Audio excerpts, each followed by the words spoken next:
Eliza just wanted rest after a chaotic wedding rehearsal. But when she knocks on the wrong hotel room, she meets a stranger whose world is nothing like hers, and everything begins to change. Before we get into the story, comment below wherein the world you're watching from today. Eliza Hart's feet were killing her. The new shoes she'd bought for her cousin's wedding had seemed like a good idea in the store, but after 6 hours of standing through the rehearsal dinner, she was ready to throw them out the window. At 42, she should have known better than to pick style over comfort. She dragged herself down the hotel hallway, the bridesmaid dress that was just a bit too tight bunching uncomfortably under her arms. The fancy Westbrook Hotel was way beyond her budget, but her cousin Tiffany had insisted all the wedding party stay here. "It'll be fun," Tiffany had said. What wasn't fun was spending her last savings on this trip when she'd been out of work. For 6 months, Eliza fumbled in her purse for the room key her cousin had given her. She was supposed to be sharing with another bridesmaid, but Tiffany had texted that the room number was 14B. All Eliza wanted was to collapse into bed and forget that she'd been left out of the head count at dinner. Her stomach growled as she found the key card. Just a few more steps, she whispered to herself, counting down the door numbers.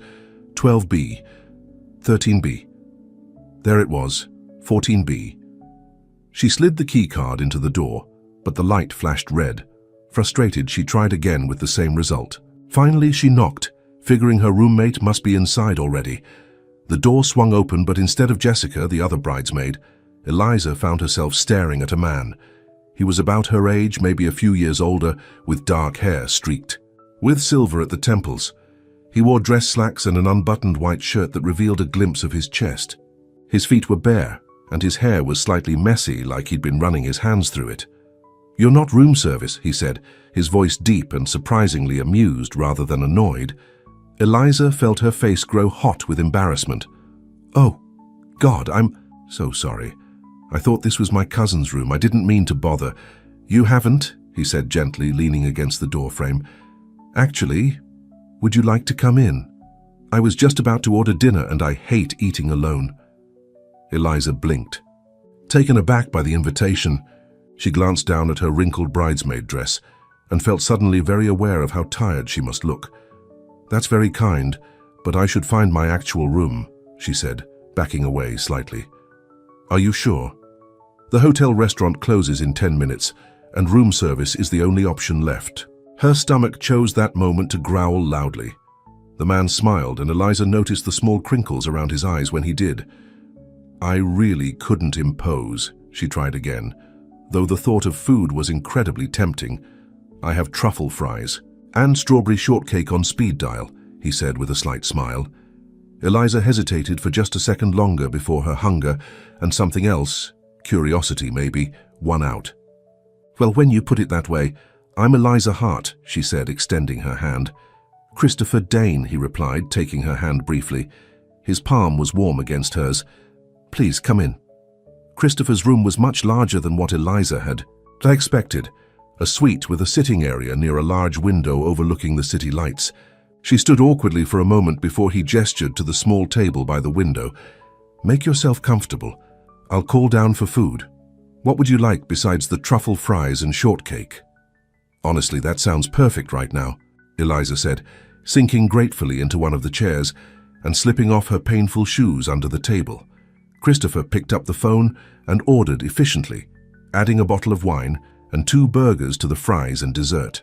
When he hung up, he poured water from a carafe into 2 glasses and brought one to Eliza.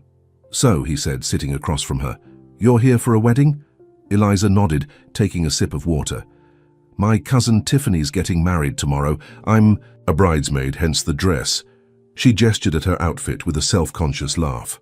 "I was wondering about that," Christopher said with a smile. "Most people don't wander hotels in formal wear." "I don't usually dress like this," Eliza admitted. "Normally I'm in jeans and a sweater, but Tiffany wanted all the bridesmaids in purple, said it matched her theme." "It's a nice color on you," Christopher said, and something about his direct gaze made Eliza believe he meant it. "Thank you. What about you?" "Business trip?" Christopher nodded. "Design conference. I'm giving a talk tomorrow. Afternoon. You're a designer. What kind?" I run a design firm. We do everything from architecture to product design. The way he said it was simple, without showing off. But Eliza sensed there was more to it than he was letting on. A knock at the door announced the arrival of their food. Christopher let the server in, who wheeled a table covered in silver domes. Eliza's mouth watered at the smell as the covers were removed.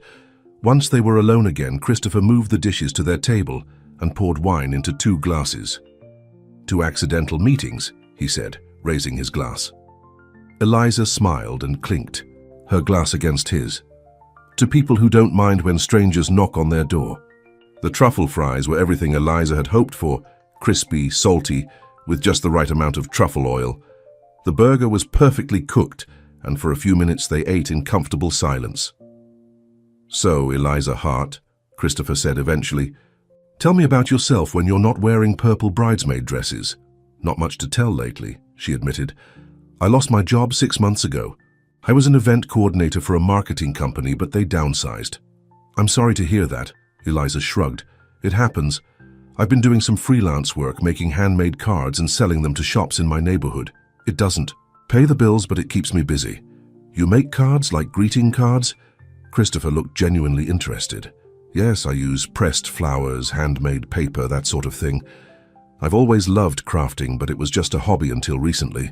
"That sounds like real art to me," Christopher said. "Do you have any photos?" Surprised by his interest, Eliza pulled out her phone and showed him a few pictures of her recent work. Christopher studied them carefully, asking questions about her techniques and materials. "These are beautiful," he said finally. "You have a real eye for composition." "Thank you," Eliza said, feeling warmed by his praise. "What about you? What got you into design?" A shadow crossed Christopher's face for a moment. "I started out designing furniture. My father was a carpenter, and I grew up in his workshop. After college, I began with small commissions, then gradually expanded. Now you run a whole firm?" "Dane Designs International," he said with a nod. "We've grown a lot in the last 10 years. Eliza almost choked on her wine. "Wait, Dane Designs? As in the company that redesigned the Thompson Museum last year?" "That was all over the news." Christopher smiled a bit sheepishly. "That's us." "Wow, I had no idea I was dining with design royalty." "Hardly royalty," he said with a dismissive wave. "Just a guy who likes to create things." They moved on to the strawberry shortcake as their conversation flowed easily from design to Eliza's cats. She had 3 in her small walk-up apartment, to Christopher's travel experiences. "So you live in New York?" he asked, refilling her wine glass. "Born and raised. I'm in a tiny place in the East Village. Rent-controlled, thankfully, or I'd have been priced out years ago. No elevator, but I don't mind the stairs most days. Except when carrying cat litter." Eliza laughed. "Exactly. 5 flights with 20 pounds of litter is my regular workout." "I have a place in Soho," Christopher said, "but I'm rarely there, always traveling for work. Don't you get lonely?" The question slipped out before Eliza could stop it. Christopher looked out at the city lights for a moment before answering. "Yes," he said simply. "I do." There was something vulnerable in his admission that made Eliza's heart ache a little. Here was this successful, apparently wealthy man eating room service with a stranger because he didn't want to be alone. "I was my sister's caretaker for 3 years before she passed," he said suddenly. "Cancer. After that, I threw myself into work, built the company, took on bigger projects, but sometimes I wonder what I'm building it all for." "I'm so sorry about your sister," Eliza said softly. Christopher nodded. "Kate was amazing. She's the reason I stopped designing the things that really brought me joy." "What do you mean?" "After she died, I focused on commercial success. The company grew, but somewhere along the way I started creating what would sell rather than what inspired me." He looked at Eliza with surprising intensity. "When was the last time you created a card just because you wanted to, not because it would sell?" "Last week," Eliza answered without hesitation. "I made one for my goddaughter. She's 6, and she thinks I hung the moon because I put glitter on her birthday card." Christopher smiled, a real smile that reached his eyes. "That's what I miss, creating something just to make one person happy." They fell into a comfortable silence as they finished their dessert, the city twinkling below them. Eliza glanced at her watch and was shocked to see it was past midnight. I should go, she said reluctantly. The wedding's at 11 and Tiffany will kill me if I have bags under my eyes in the photos. Of course, Christopher said, standing as she did. Let me walk you to your real room. Do you know the number? Eliza looked at the text from her cousin again. It says 41B, not 14B. I read it backward. No wonder the key didn't work. Christopher walked her to the elevator, and they rode up to the 4th floor in silence. As they reached 41B, Eliza turned to thank him. I had a really nice time tonight, she said honestly. Thank you for the dinner and the company. The pleasure was mine, Christopher replied. I haven't enjoyed a conversation that much in years. Eliza used her keycard, and this time the light flashed green. She pushed the door open slightly, then turned back to Christopher. Good luck with your talk tomorrow. Good luck with the wedding, he said. Good night, Eliza. Good night, Christopher. Inside the room, which was thankfully empty, Jessica must be staying elsewhere. Eliza slipped off her dress and washed her face. As she was about to get into bed, she noticed a piece of paper that had been slipped under the door. She picked it up and unfolded it. In a strong, clear handwriting was a simple message. If you ever knock by accident again, I'll always answer. See, Eliza clutched the note to her chest, a smile spreading across her face. Tomorrow was the wedding, and then she'd be heading back to New York to her cats and her job search and her small apartment. But tonight, something unexpected had happened. She'd connected with someone who seemed to see her, really see her, and that felt like the beginning of something important. She fell asleep with the note on her nightstand, wondering what the morning would bring. Eliza woke to a sharp knock at her door. She groaned and glanced at the bedside clock, 7:30 a.m. The wedding wasn't until 11, but Tiffany had insisted all bridesmaids be ready for hair and makeup by 8. Coming, she called, pulling on the hotel robe and shuffling to the door, but it wasn't Tiffany or one of the other bridesmaids. Instead, a hotel employee stood in the hallway with a room service cart. Ms. Hart, breakfast delivery, the young man said cheerfully. I didn't order breakfast, Eliza said, confused. The server smiled. It's been taken care of, Mum. He wheeled the cart into the room, lifted the silver covers to reveal a spread of fresh fruit, pastries, and 2 large coffees, then handed her a small envelope before leaving. Eliza opened the envelope and pulled out a card, a beautiful, simple design with a watercolor door on the front. Inside, in the same handwriting as last night's note, was written, Would you consider breakfast with a man who's still thinking about last night's shortcake, and the woman who made it sweeter? Her heart fluttered as she read the words. Before she could decide what to do, there was another knock. This time, when she opened the door, Christopher stood there, freshly showered and dressed in jeans and a light blue button-up shirt that brought out the blue in his eyes. Good morning, he said. I hope I'm not too early. I just got your breakfast delivery, Eliza said, suddenly very aware that she was in her robe with morning hair and no makeup. I wasn't expecting... Give me 5 minutes? Christopher smiled. Take your time, I'll wait in the hall. Don't be silly, Eliza said, stepping aside. Come in, just ignore how I look. You look fine, Christopher said, then added with a grin, but I'll turn my back if it makes you feel better.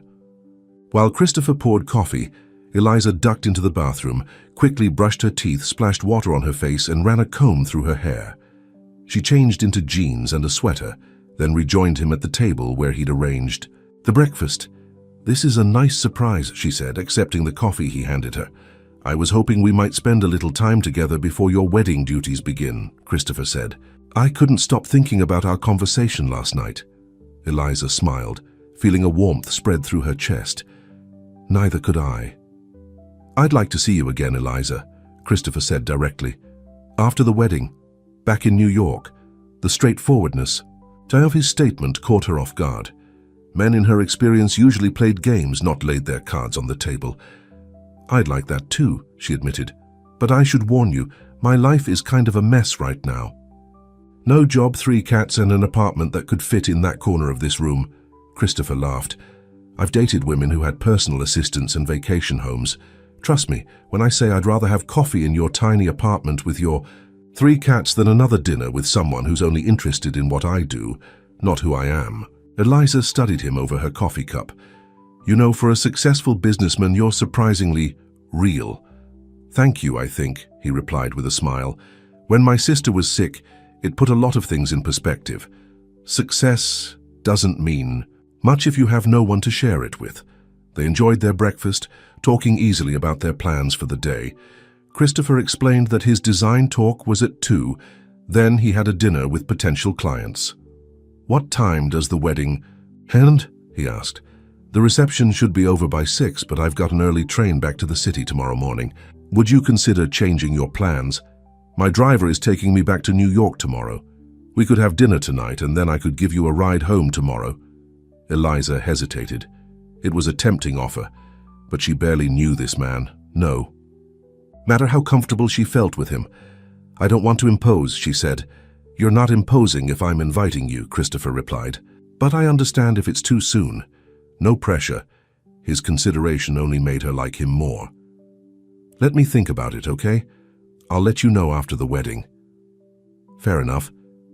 Christopher reached into his pocket and handed her a business card. My cell number's on there. Text me either way.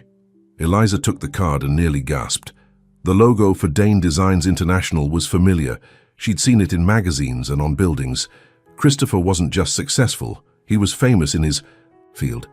You really are a big deal, aren't you? She asked, holding up the card. Christopher shrugged. The company is. I'm just a guy who'd rather have breakfast with you than attend another business meeting. The sincerity in his voice made Eliza blush. Her phone chimed with a text, breaking the moment. That's Tiffany, she said, checking the message. I need to get to the bridal suite right away. Go, Christopher said, standing up. Good luck with the wedding. Good luck with your talk, Eliza replied, tucking his card into her pocket. Impulse, she stood on tiptoe and kissed his cheek. Thank you for breakfast. Christopher's eyes widened slightly and he smiled. It was my pleasure. As soon as Eliza entered the bridal suite, she was swept into the chaos of pre-wedding activities. Tiffany was in full bride mode, alternating between tears and dictator-like commands. The other bridesmaids were busy with hair and makeup, and Eliza was immediately pulled into a chair to begin her transformation. Where have you been? Tiffany demanded. I texted you an hour ago. Sorry, I was having breakfast, Eliza said. Jessica, who was getting her hair curled nearby, raised an eyebrow. Alone? Eliza felt her face grow warm. No, actually. I met someone. All activity in the room seemed to pause as 5 women turned to stare at her. You what? Tiffany asked, momentarily forgetting her bridal stress. Who? When? Details now. It's nothing, really. Eliza tried to downplay it. I knocked on the wrong door last night, and the guy was nice about it. We had dinner, and then he brought breakfast this morning. Is he cute? Asked one of the bridesmaids. Is he single? Added another. Yes and yes, Eliza admitted, but it's probably just a vacation thing. Tiffany wasn't willing to let it go that easily. Name, occupation, age, go. Eliza sighed. Christopher Dane. He owns a design firm. Mid-40s.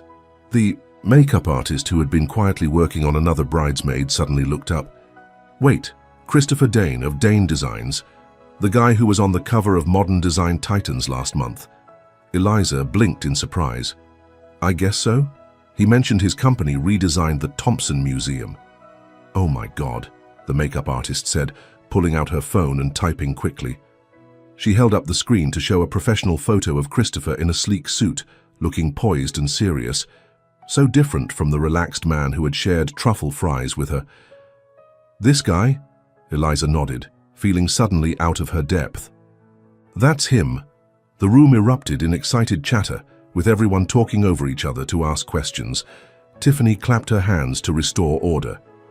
Okay, enough. This is still my wedding day, she said, though she was smiling. But Eliza, you're telling me everything at the reception. The rest of the morning passed in a blur of hairspray, makeup, and photos. The wedding itself was beautiful, despite Tiffany having a small meltdown when the flower girl refused to walk down the aisle. Eliza performed her bridesmaid duties perfectly, though her mind kept wandering to Christopher and their breakfast together. During a quiet moment at the reception, while the other guests were dancing, Eliza slipped outside to the hotel's garden terrace. She pulled out her phone and Christopher's business card. hesitating for a moment before sending a text. Wedding almost over. How was your talk? The reply came quickly. Went well. Current status. Stuck at dinner with clients who think beige is an exciting color choice. Eliza laughed out loud, typing back, sounds thrilling. Reception food surprisingly good, though I'm spending most of my time keeping my cousin from fighting with her new mother-in-law. Families, Christopher replied. Have you thought about tomorrow? My offer still stands. Eliza took a deep breath and typed, I'd like that ride back to NYC and dinner tonight if you're free after your client meeting. I'll make myself free. Meet me in the hotel bar at 9? See you then, Eliza replied, feeling a flutter of excitement. When she returned to the reception, Tiffany immediately cornered her. Okay, spill it, her cousin demanded. What's going on with you and Mr. Design magazine? Eliza shrugged, trying to appear casual. We're having dinner tonight, and he's giving me a ride back to New York tomorrow. Tiffany's eyes widened. Eliza, this is huge. It's just dinner, Eliza protested.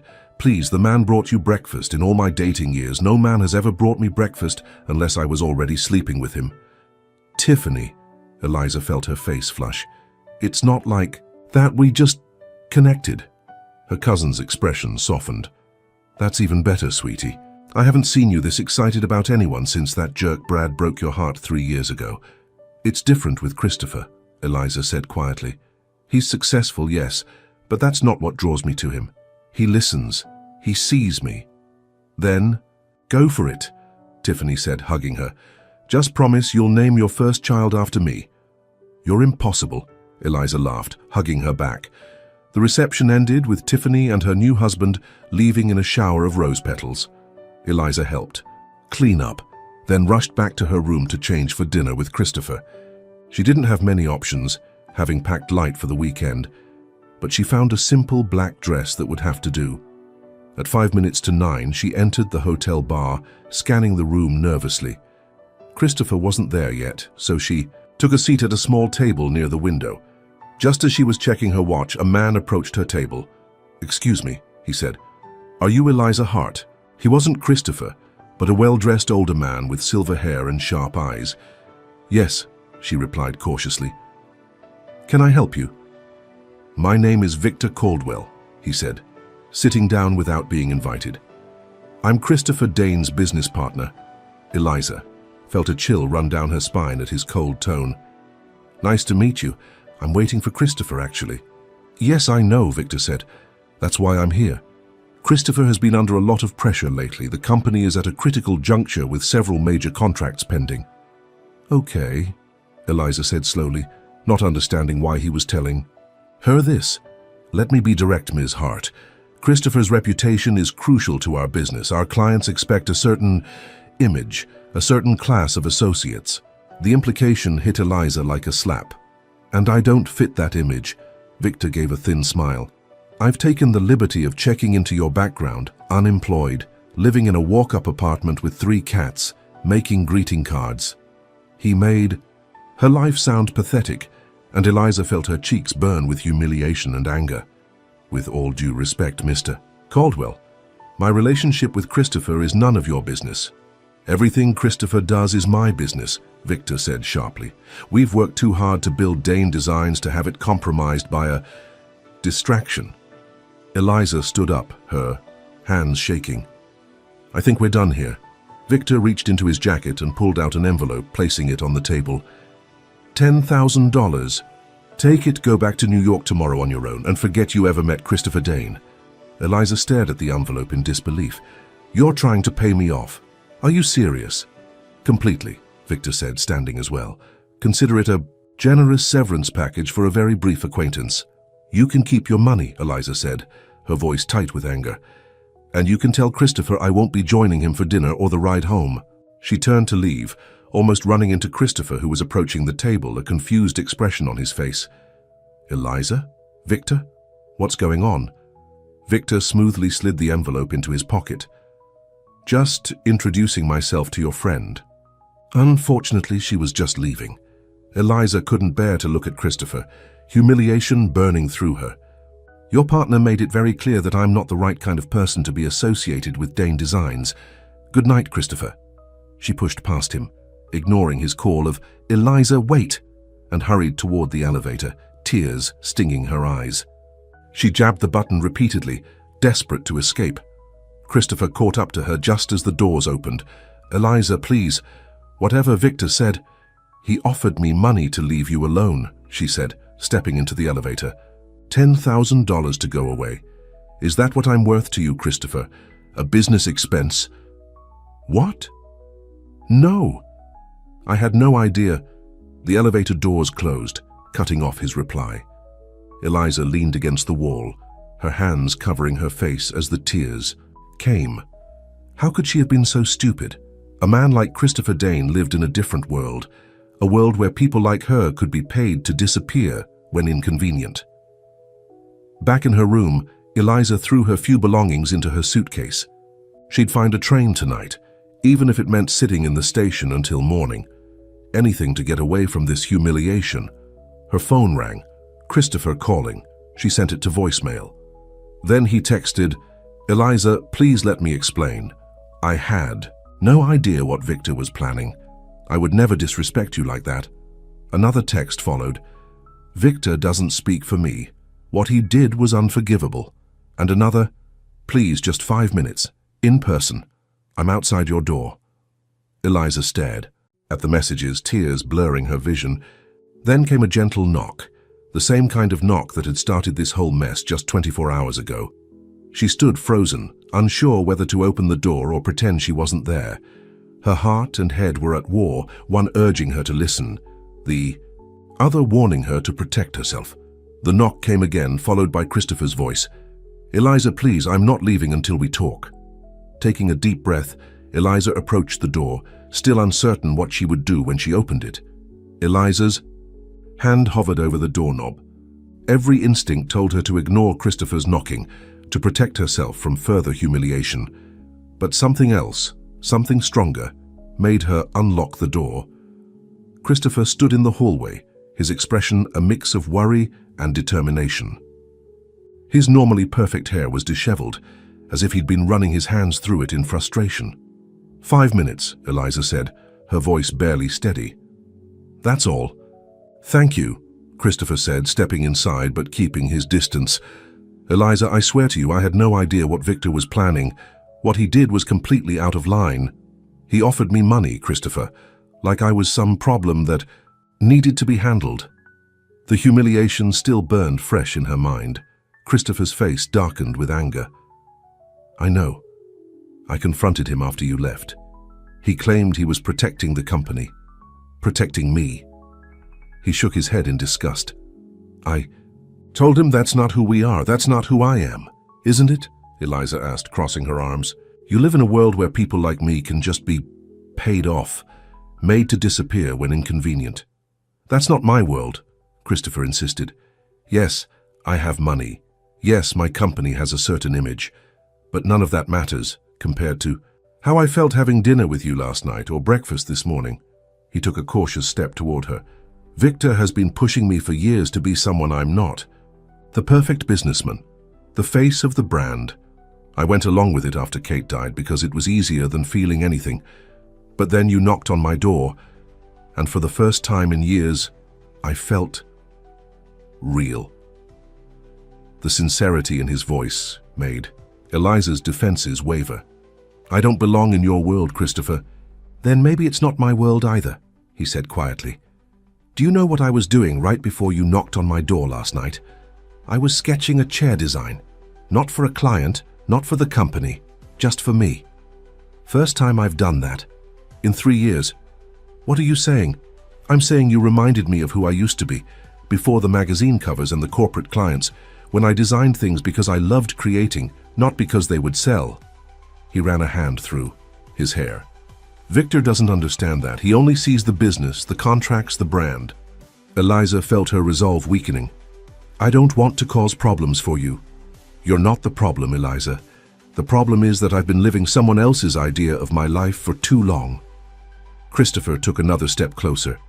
"My 5 minutes are almost up. I'll go if you want me to." But I'm hoping you'll give us another chance." Eliza looked at him for a long moment. There was something so genuine in his eyes, so different from the polished businessman in the magazine photos. This was the man who'd shared truffle fries and talked about his sister, who'd ordered breakfast just to see her again. "I changed my train ticket," she said finally. "I'm leaving tomorrow morning at 8. Christopher's face fell slightly. "I understand. No, I mean, if your offer of a ride is still open, I'd rather go with you. But Victor works for me, not the other way around," Christopher said firmly. "And after tonight, he's on thin ice. What he did was inexcusable." Eliza took a deep breath. Okay. Christopher's expression brightened cautiously. "I'll go with you tomorrow," Eliza clarified. "As for tonight, I think I need some time to myself." "Of course," Christopher said, relief evident in his voice. "I'll pick you up here at 9 tomorrow morning, and Eliza—" He hesitated, then reached for her hand. "Thank you for giving me a chance to explain." After Christopher left, Eliza sat on the edge of the bed, emotions swirling. Part of her still couldn't believe someone like Victor had tried to pay her off. The other part couldn't believe someone like Christopher had stood up for her. Her phone pinged with a text from Tiffany. "Everything okay? You disappeared from the reception early." Eliza replied, "Long story, tell you tomorrow." That night, Eliza barely slept, her mind replaying the events of the day. By morning, she had made up her mind. Whatever was happening with Christopher, she wouldn't let Victor Caldwell's snobbery chase her away. If Christopher thought she was worth fighting for, maybe she was. At 9 sharp, there was a gentle knock at her door. Eliza opened it to find Christopher waiting, dressed casually in jeans and a light sweater. "Good morning," he said, a hint of uncertainty in his voice. "Ready to go?" "Almost," Eliza replied, gesturing for him to come in while she finished packing. Christopher entered but remained standing awkwardly near the door. "I meant what I said last night, Eliza. Victor was completely out of line." "I believe you," Eliza said, zipping her small suitcase closed. "I thought about it all night, and I decided I'm not going to let someone like him tell me where I belong." Relief washed over Christopher's face. "I'm glad to hear that. But," Eliza added, looking him in the eye, "I need to be clear about something. I am who I am, Christopher. Unemployed card maker with 3 cats and a tiny apartment. If that's going to be a problem for your company's image—" "It won't be," Christopher interrupted. "And even if it were, I wouldn't care." He took a step toward her. "Do you know what I did this morning? I called an emergency board meeting for Monday. I'm restructuring the company leadership. Victor's being moved to a position where he'll have no say in my personal life." Eliza's eyes widened. "Because of what happened last night?" "Partly," Christopher admitted, "but it's been coming for a long time. Victor's vision for the company has been moving further and further from mine. Last night was just the final straw." "I don't want to be the reason you make big business decisions," Eliza said, concerned. "You're not. You're the reason I finally saw clearly what I've been unhappy about for years." Christopher smiled. "Ready to go home?" The ride to New York in Christopher's sleek black SUV was surprisingly comfortable. The driver, a friendly older man named Frank, greeted Eliza warmly, and Christopher had brought coffee and pastries for the journey. As they left the hotel behind, Eliza felt a weight lifting from her shoulders. Whatever happened next, she had stood up for herself, and that felt good. "Tell me more about your cards," Christopher said as they settled in for the drive. "How did you get started making them?" "My grandmother taught me," Eliza explained, warming to the subject. "She made all her own greeting cards using pressed flowers from her garden. After she passed away, I kept up the tradition. It was just a hobby until I lost my job." "Do you sell them online?" Eliza shook her head. "Just to a few local shops in my neighborhood. I don't really have the technical know-how for e-commerce." Christopher nodded thoughtfully. "I have some friends in the sustainable design space who might be interested in your work. If you'd be open to it, I could introduce you." "I'd like that," Eliza said, touched by his offer, "but I don't want you to feel obligated to help me." "It's not obligation," Christopher assured her. "Your cards are beautiful. They deserve a wider audience." The conversation flowed easily as they drove, covering everything from Christopher's favorite buildings in New York to Eliza's dream of someday owning a small storefront for her crafts. By the time they reached the city, Eliza felt as if she'd known Christopher for years, not just days. "Where should Frank drop you?" Christopher asked as they entered Manhattan. "East Village," Eliza said, giving her address. "But you don't have to come all the way there. I can take a taxi from your place." "I'd like to see where you live," Christopher said, "if that's okay with you." An hour later, Frank pulled up in front of Eliza's apartment building. It was a typical East Village walk-up, the brick facade showing its age, a far cry from the sleek high-rises of Soho where Christopher lived. "5 flights up," Eliza warned as Christopher insisted on carrying her suitcase. "I could use the exercise," he joked. By the 3rd floor, Eliza was slightly winded, but Christopher showed no signs of fatigue. At the 5th floor, she unlocked her apartment door, feeling suddenly nervous about showing him her small space. "Welcome to my palace," she said, with a self-deprecating smile. The apartment was tiny but neat, with large windows that let in plenty of light. Every surface was carefully organized to maximize the limited space. Plants lined the windowsills, and the walls were covered with framed illustrations and small paintings. A tabby cat came to investigate the visitors, while 2 others watched, suspiciously from the couch. "This is Max," Eliza said as the tabby rubbed against Christopher's legs. "And those 2 on the couch are Luna and Charlie.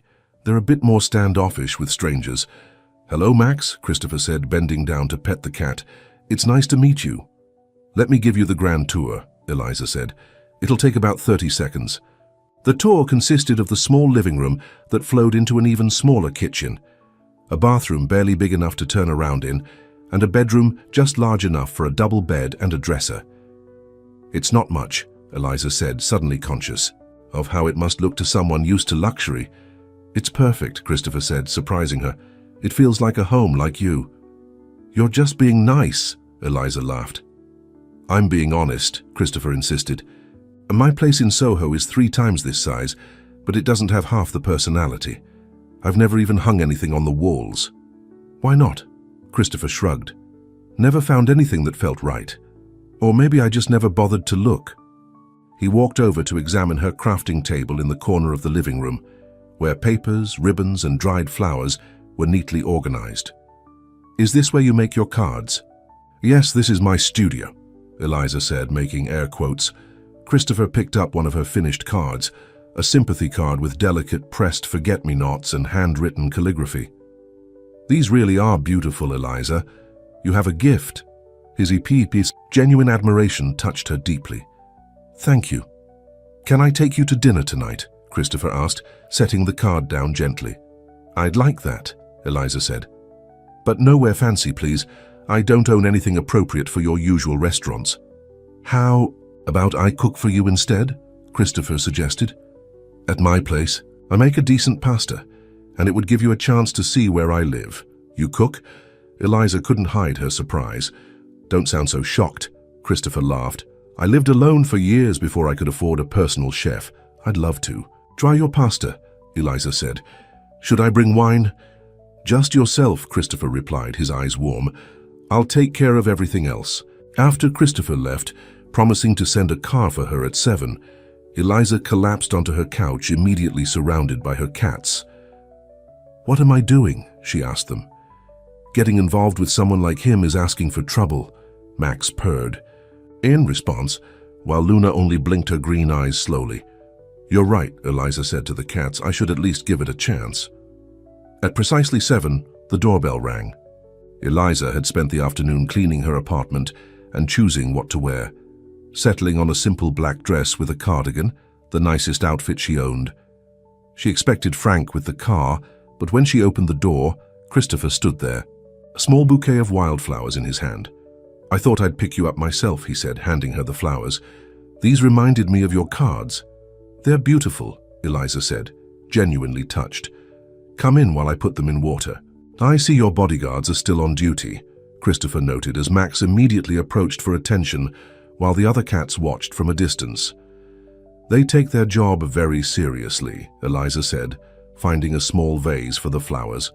When they arrived at Christopher's building in Soho, Eliza tried not to gape at the sleek modern high-rise. A doorman greeted Christopher by name and nodded politely to Eliza.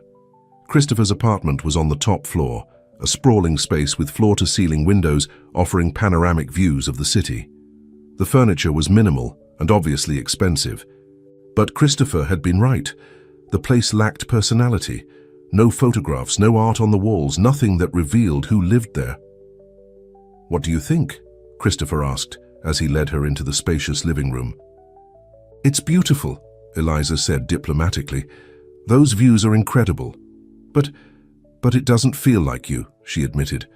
"At least, not the you I've gotten to know." Christopher smiled. "I knew you'd say that, and you're right." He guided her to the kitchen, where ingredients were already laid out on the counter. "This is the only room I really use aside from the bedroom." The kitchen was indeed more lived in than the rest of the apartment, with professional-grade appliances and copper pots hanging from a rack. "Cooking is my therapy," Christopher explained, handing Eliza a glass of wine. "It's the one creative thing I still do regularly." "I'm impressed," Eliza said, sipping the wine. "Need any help?" "You can keep me company," Christopher said, rolling up his sleeves and getting to work on the pasta dough. As he cooked, Christopher told Eliza more about his sister Kate, how she'd loved to cook, and how they'd spent countless hours in the kitchen together during her illness. "After she died, cooking was the only thing that made me feel close to her," he explained, his hands working the dough with practiced ease. "She sounds wonderful," Eliza said. "She would have liked you," Christopher said, looking up from his work. "She always said I needed someone real in my life, someone who would call me on my nonsense." Eliza raised an eyebrow. "Do you have a lot of nonsense that needs calling out?" "According to Kate, yes," Christopher laughed. "She thought I was too serious, too focused on work. She was right."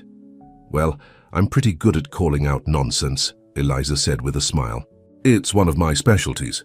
Dinner was delicious. Homemade fettuccine with a simple but perfect sauce of butter, herbs, and parmesan. They ate at a small table in the kitchen, rather than the formal dining room, talking easily as they had since the night Eliza knocked on the wrong door. After dinner, Christopher gave Eliza a proper tour of the apartment, including his home office.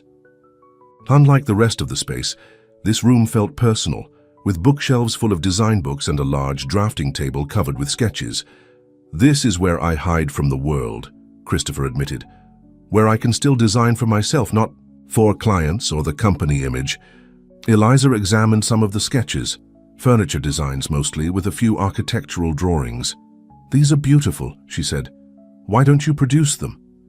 "Victor doesn't think they fit the Dane Designs brand," Christopher said, a hint of bitterness in his voice.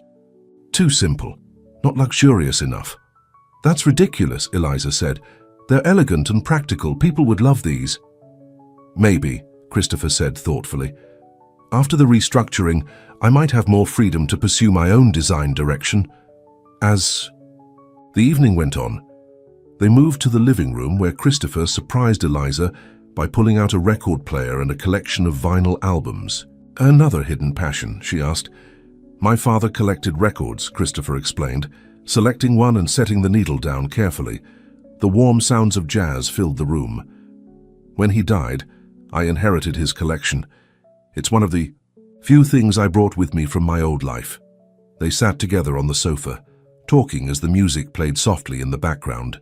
Without thinking, Eliza rested her head on Christopher's shoulder, comfortable in a way she hadn't felt with someone in years. "This is nice," she said quietly. "Yes, it is," Christopher agreed, putting his arm around her. "Eliza, and I know we've only known each other for a couple of days, but I feel like—" The shrill ring of a phone interrupted him. Christopher sighed, checking his cell phone. "It's Victor. I should take this. I'm sorry." Eliza nodded, moving away slightly as Christopher answered the call. His expression quickly changed from relaxed to serious. "When?" he asked, standing up and walking a few steps away. "How bad?" "No, I understand. I'll be there first thing tomorrow." When he hung up, his face was grim. "I'm sorry, but I have to cut our evening short. There's a crisis with one of our major projects in Chicago, a structural issue that needs immediate attention." "Of course," Eliza said, trying to hide her disappointment. "Work comes first." "It's not that simple," Christopher said, running a hand through his hair. "People could get hurt if this isn't addressed properly. I need to fly to Chicago tonight." Tonight? Eliza couldn't keep the surprise from her voice. The company jet is being prepared now, Christopher said. Victor has already booked the engineering team. We'll be working around the clock to fix this. I understand, Eliza said, standing up. You should go. People's safety is important. Christopher took her hands in his. I'll call you as soon as I'm back. It shouldn't be more than a couple of days. Don't worry about me, Eliza said. Do what you need to do. Christopher kissed her then, a gentle, brief kiss that left Eliza wanting more. I'll have Frank take you home, he said, his voice low. And Eliza? Thank you for understanding. As Frank drove her back to the East Village, Eliza tried to sort through her feelings. The evening had been perfect until that phone call. But of course Christopher had responsibilities, big ones. That was part of who he was. He's a good man, Ms. Hart, Frank said, breaking the silence. I've worked for Mr. Dane for 8 years, and I've never known him to put himself before others. I believe that, Eliza said. I just hope this isn't a pattern. With his work. Can't say it isn't, Frank admitted. But I haven't seen him like this, with a woman, I mean, in all the time I've known him. Whatever's happening between you, too, it's changed him. Frank's words stayed with Eliza as she climbed the 5 flights to her apartment. Maybe things with Christopher would work out. Maybe they wouldn't. But she wouldn't let fear stop her from finding out. The next morning, Eliza was sorting through job listings when her phone rang with an unfamiliar number. Hello, Ms. Hart? This is Sophia Jenkins from Dane Designs International. I'm Mr. Caldwell's assistant. Eliza's stomach tightened. Yes? Mr. Caldwell would like to meet with you this afternoon if you're available. Why? Eliza asked, immediately suspicious. He didn't share the reason with me, Sophia replied. But he asked me to tell you it's a professional matter, not personal. I'm not interested in meeting with Mr. Caldwell, Eliza said firmly. He said you might say that, Sophia said, her voice becoming less formal. Look, between us, Mr. Caldwell has been in meetings all morning with the board of directors. Something big is happening at the company, and I think it involves you somehow. Eliza hesitated. What could Victor possibly want? And why would the board be involved? Mr. Caldwell also asked me to tell you that Mr. Dane authorized this meeting before he left for Chicago, Sophia added. That detail changed things. If Christopher knew about this meeting, maybe it was legitimate. What time and where? Eliza asked finally. 3 o'clock at the Dane Designs headquarters in Midtown. I can send a car for you if you'd like. No, thank you. I'll make my own way there, Eliza said. She didn't want to be any more beholden to Dane Designs than necessary. After hanging up, Eliza immediately tried calling Christopher, but the call went straight to voicemail.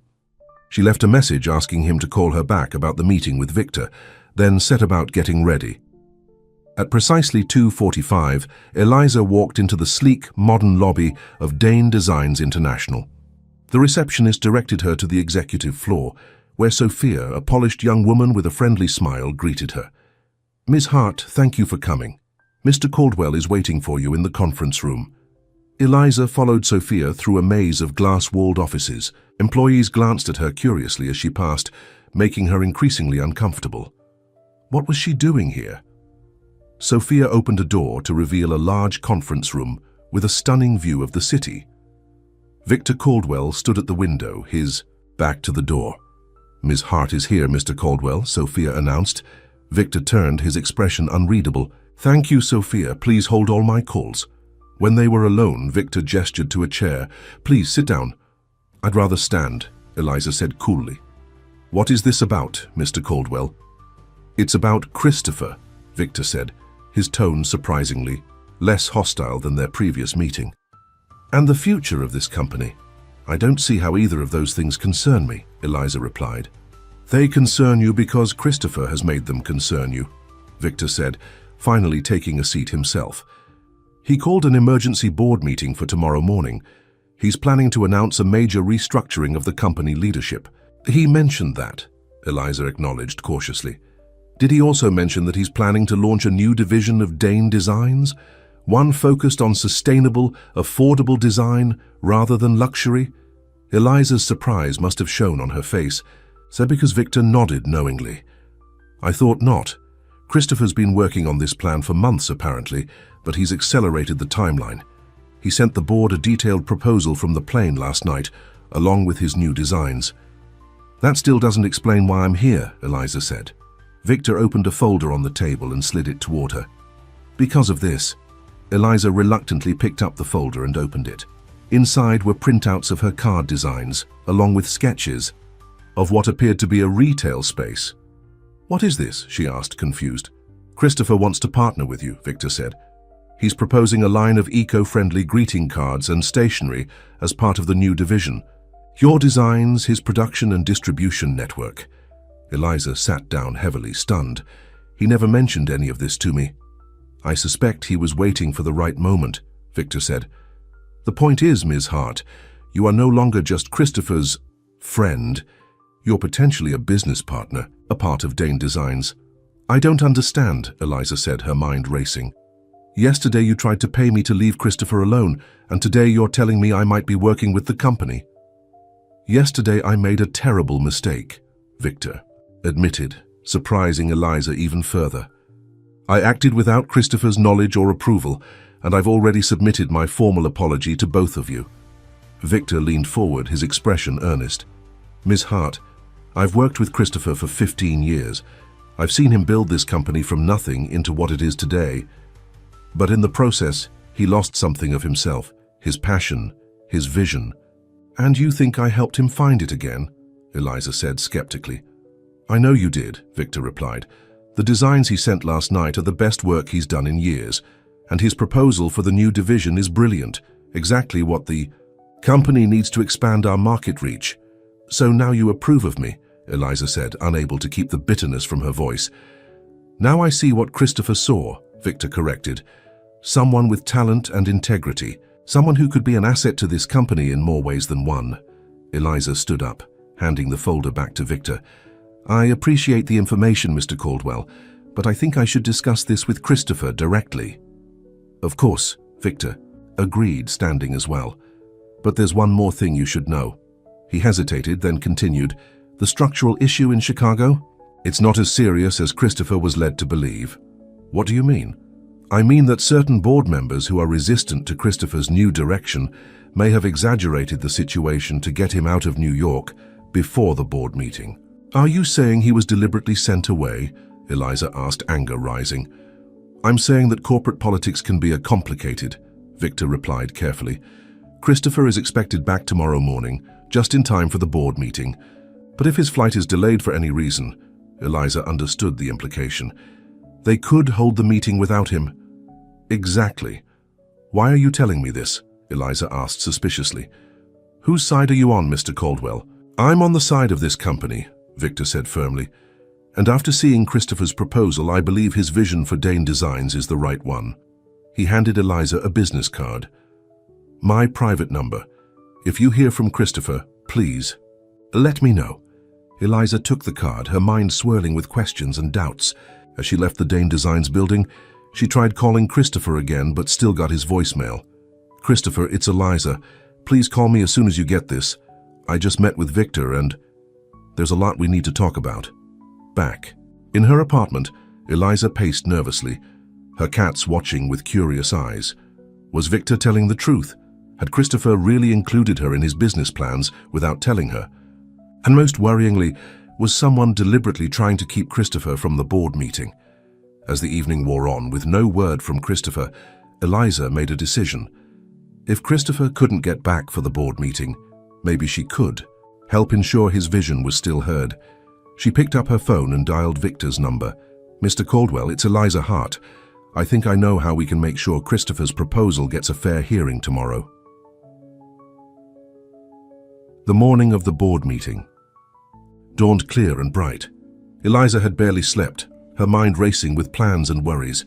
She'd spent half the night at her crafting table, working furiously to prepare for what she was about to do. Still unable to reach Christopher, she'd made a bold decision. If the board was determined to undermine his vision for the company, she would make sure they saw exactly what they would be rejecting. At 8:30 a.m., Eliza walked into the Dane Designs headquarters for the second time in 2 days. This time, however, she carried a large portfolio case filled with her work. Cards, designs, and prototypes she had stayed up all night creating.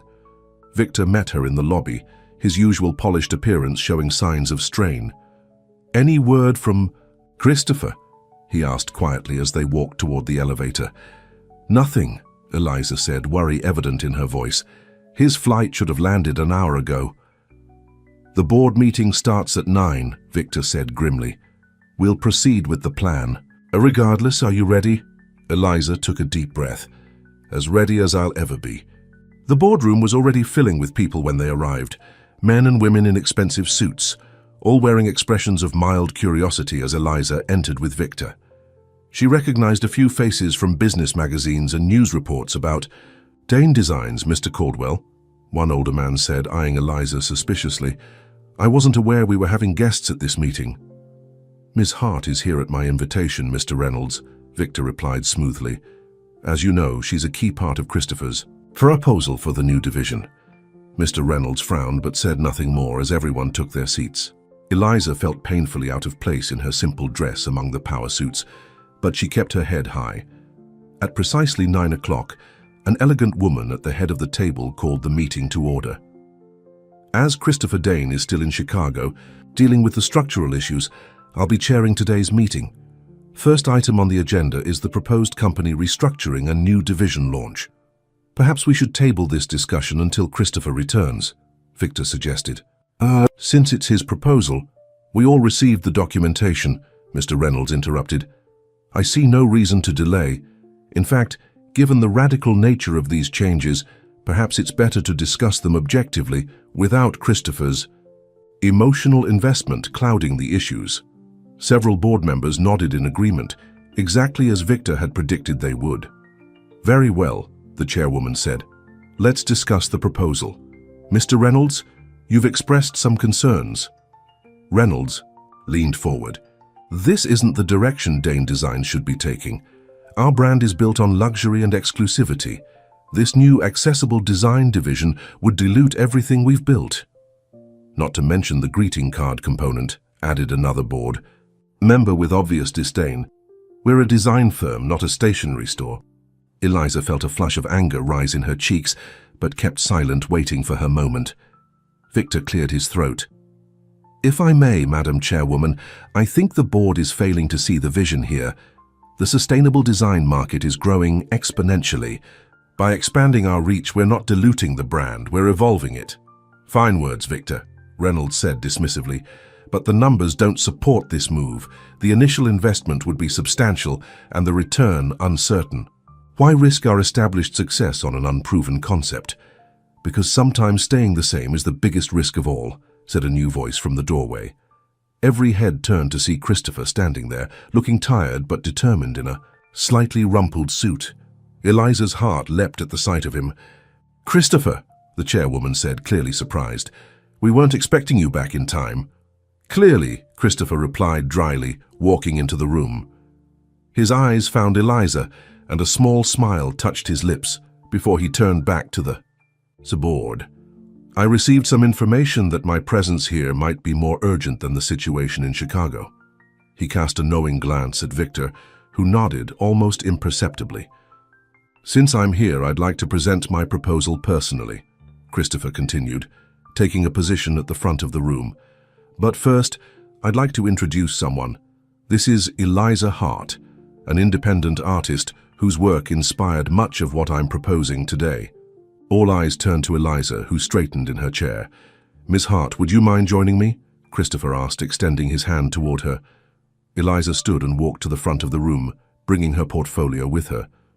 Christopher squeezed her hand briefly as she joined him, the small gesture giving her courage. "Ladies and gentlemen," Christopher began, "for 15 years, Dane Designs has been synonymous with luxury. We've created beautiful spaces and objects for those who can afford the very best, and that won't change." He paused, looking around the room. "But the world is changing. Today's consumers care about sustainability, accessibility, and meaning. They want products that tell a story and reflect their values. By expanding our brand to include these priorities, we're not abandoning our core, we're growing it." Reynolds snorted. "Pretty speech, Christopher. But again, where are the numbers to support this?" Right here, Christopher said, pulling out a folder. Market research shows sustainable design growing at twice the rate of traditional luxury design. Millennials and Gen Z consumers are willing to pay premium prices for eco-friendly products, even in a challenging economy.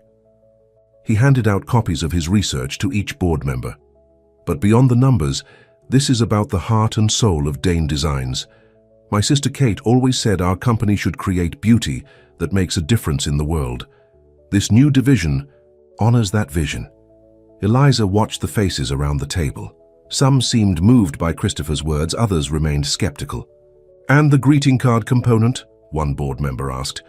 "How does that fit into your vision?" Christopher turned to Eliza. "This is where Ms. Hart comes in. Eliza, would you share your work with the board?" With slightly trembling hands, Eliza opened her portfolio. "What I create isn't just greeting cards," she began, her voice growing stronger as she spoke. "It's handcrafted sustainable art that helps people connect with each other in a digital world." She passed around samples of her work, cards made with recycled paper, pressed flowers and natural inks. Every piece is created with materials that would otherwise be discarded. The flowers are grown in community gardens. The paper is handmade from recycled fibers. To her surprise, the board members examined her work with genuine interest. Even Reynolds seemed impressed by the quality of the craftsmanship. "Last night I created these prototypes," Eliza continued, bringing out a series of cards with small furniture designs integrated into the artwork. "Imagine sending a card that becomes a small piece of art or contains seeds that can be planted. Imagine stationery that tells the story of Dane Design's commitment to beauty and sustainability." Christopher stepped forward again. "What we're proposing is a complete ecosystem of design.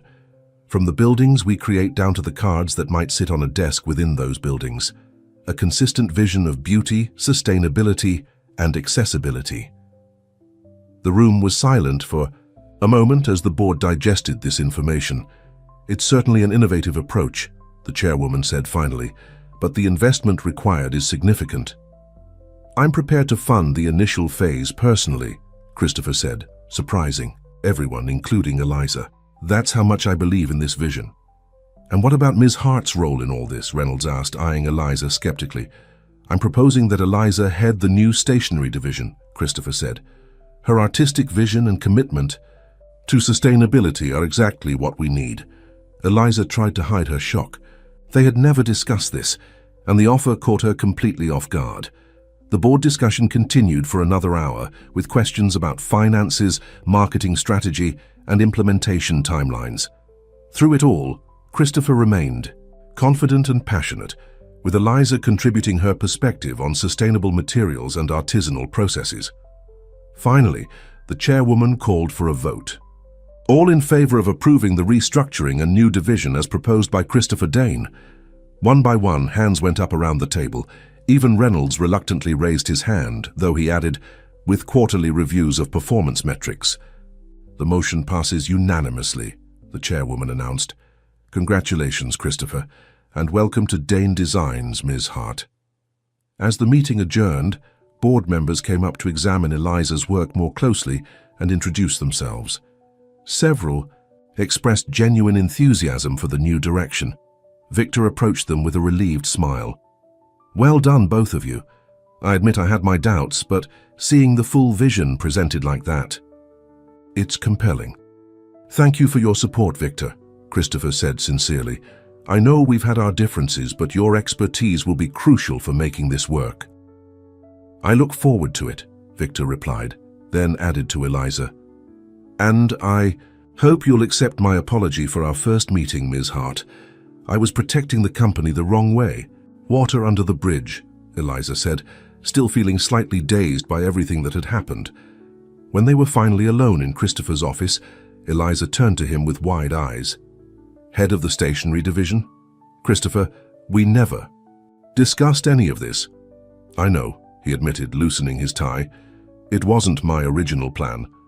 But seeing you last night with Victor, hearing how you were willing to stand up for my vision even when I wasn't here, I knew you were the right person for this, but I don't have any business experience," Eliza protested.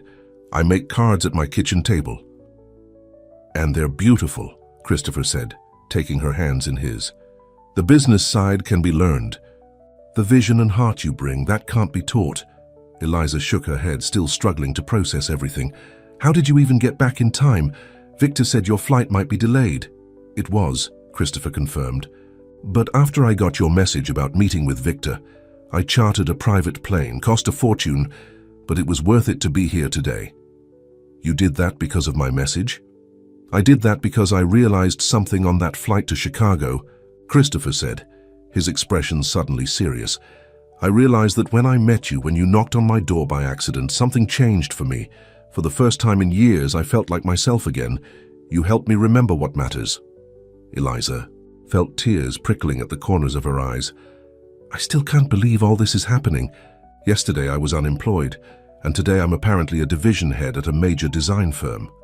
"You can say no," Christopher said quickly. "The job offer is completely separate from us, from whatever is happening between us." "And what is happening between us?" Eliza asked softly. Christopher stepped closer, his hands moving to gently cup her face. "I'm falling in love with you, Eliza Hart. Maybe that sounds crazy after just a few days, but it's true. You walked into my life by accident, but now I can't imagine it without you." Eliza's heart swelled at his words.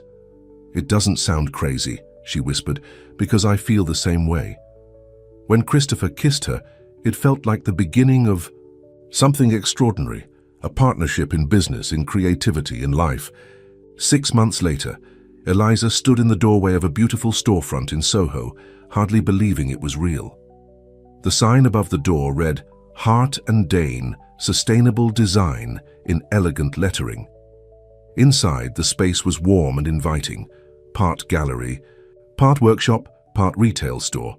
Christopher's furniture designs were displayed alongside Eliza's stationery and paper art. The back wall featured a large photograph of a door marked 14B, their private joke and the story they loved to tell. "Ready for the grand opening?" Christopher asked, coming up behind her and wrapping his arms around her waist. "As ready as I'll ever be," Eliza replied, leaning back against him. The past 6 months had been a whirlwind of activity. The new division of Dane Designs had launched to enthusiastic press coverage, with Eliza's sustainable stationery receiving particular attention.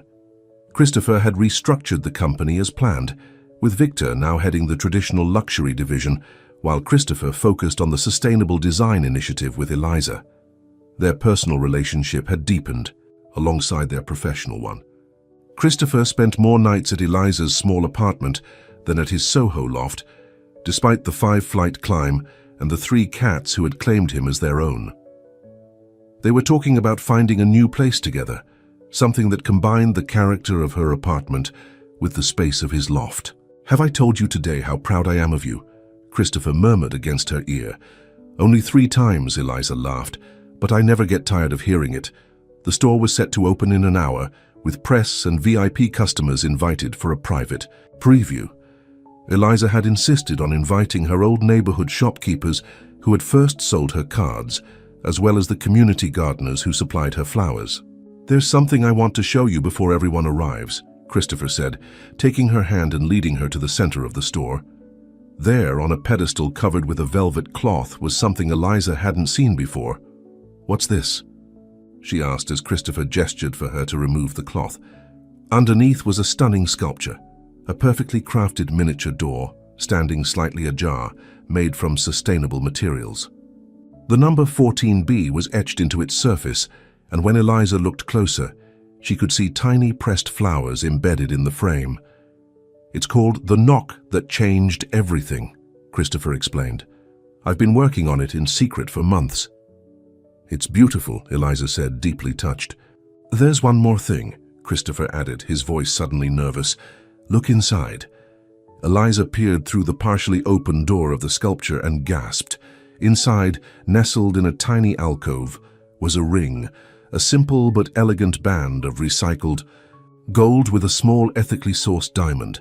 Christopher took her hand, his eyes full of love. "Eliza Hart, you knocked on my door by accident, but it was the most fortunate mistake of my life. You changed everything for me, my work, my priorities, my heart. Will you marry me?" Tears of joy streamed down Eliza's face as she nodded. "Yes," she whispered. "Yes, Christopher." As he slipped the ring onto her finger, the first guests began to arrive for the store opening. Victor was among them, now a firm ally and friend to them both. "Congratulations," he said, noticing the ring immediately. "Though I can't say I'm surprised." "Thank you, Victor," Eliza said sincerely, "for everything." The evening was a triumph. Critics praised the innovative concept of the store, combining high-end sustainable furniture with accessible art and stationery. Journalists clamored for the story of how Hart and Dane had met and formed their partnership, both professional and personal. As the last guests departed, Eliza and Christopher stood in their new space, arms around each other. "What are you thinking?" Christopher asked, seeing her thoughtful expression. "I'm thinking about how different my life was just 6 months ago," Eliza replied. "How I was struggling to make ends meet, feeling lost, and then I knocked on the wrong door." "The right door," Christopher corrected gently. "Just with the wrong number." Eliza smiled up at him. "Who would have thought a mistake could lead to all this?" "Some mistakes are actually fate stepping in," Christopher said, kissing her softly. "And some knocks change everything." Hand in hand, they locked up their store and stepped out into the New York night, ready to begin the next chapter of their story together, a story that had started with a simple knock on a door marked 14B. 2 years later, Eliza sat in a comfortable chair in the nursery of their brownstone home, gently rocking their 3-month-old daughter, Kate. The room was furnished with pieces Christopher had designed himself, with walls decorated with framed examples of Eliza's paper art. On the wall opposite the crib hung a beautifully framed hotel keycard, the one Eliza had used when she mistakenly knocked on room 14B. Beside it was the note Christopher had slipped under her door that night. "If you ever knock by accident again, I'll always answer." Christopher appeared in the doorway, smiling at the sight of his wife and daughter. "She's finally asleep." "Just nodded off," Eliza whispered, carefully rising to place the baby in her crib. Together they stood watching their daughter sleep, arms around each other's waists. "I got the final numbers for the quarter today," Christopher said quietly. "The sustainable division has officially outperformed the luxury division for the first time." "Victor must be beside himself," Eliza chuckled. "Actually, he sent flowers." "To congratulate us," Christopher replied. "He's come a long way." They moved quietly from the nursery to the living room, where Max, Luna, and Charlie were sprawled on the furniture. The brownstone was the perfect blend of their lives, spacious enough for Christopher's design work, but with the character and warmth of Eliza's old apartment. Hart and Dane had expanded to 3 locations, with a full line of sustainable home goods joining the furniture and stationery. Eliza now led a team of artisans who created limited edition pieces, while still making special cards herself for important occasions. "Happy anniversary, by the way," Christopher said, pulling a small package from behind a cushion. 2 years. Since you said yes." "I thought we weren't doing gifts this year," Eliza protested, even as she reached for her own hidden gift for him. "Some traditions can't be broken," Christopher replied with a smile. They exchanged packages. Christopher's gift to Eliza was a delicate bracelet with a tiny door charm. Eliza's gift to him was a handmade book filled with pressed flowers and photographs, documenting their journey together. "I love you," Eliza said, leaning against his shoulder as they sat on the couch. "Every day I love our life together more. All because you knocked on the wrong door," Christopher mused, his arm tightening around her. "Best mistake I ever made," Eliza agreed. Outside, the New York night wrapped around their brownstone, a gentle rain beginning to fall. Inside, surrounded by the life they had built together, Eliza and Christopher knew they had found what most people search for all their lives. A love that felt like coming home, a partnership of equals, a family created from the heart.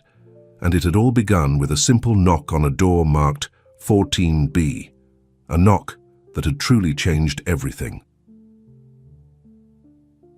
The end.